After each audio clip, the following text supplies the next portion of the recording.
नमस्कार.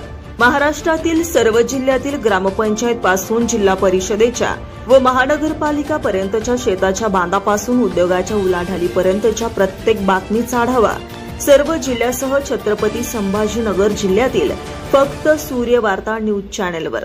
वळूया पुढील ताज्या बातमीकडे. वाळूज येथे बुधवारी रात्री घडलेल्या खळबळजनक घटनेने परिसरात एकच हलकल्लोळ उडाला आहे.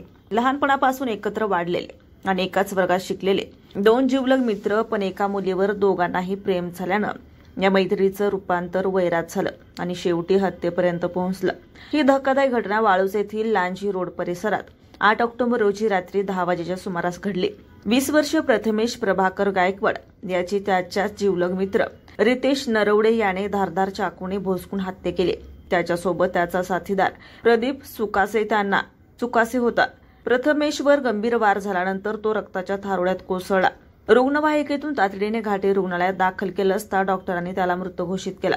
घटनेनंतर आरोपी रितेश नरवडे आणि त्याचा मित्र प्रदीप सुकासे हे परभणीकडे पळाले. मात्र वाळूज पोलिसांनी अवघ्या काही तासातच त्यांचा परळी जवळ पाठलाग करून अटक केली. पोलिसांकडून मिळालेल्या माहितीनुसार दोघांमध्ये एका मुलीवरून वाद सुरू होता आणि त्यातूनच या हत्येचा कट रचण्यात आला. जिवलग मैत्रीतून वैर, एका प्रेमप्रकरणाने घेतला निर्दोष जीव.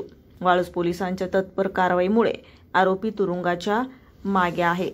सूर्यवार्ता न्यूज प्रतिनिधी महेंद्र तुपे, वाळूज महानगर.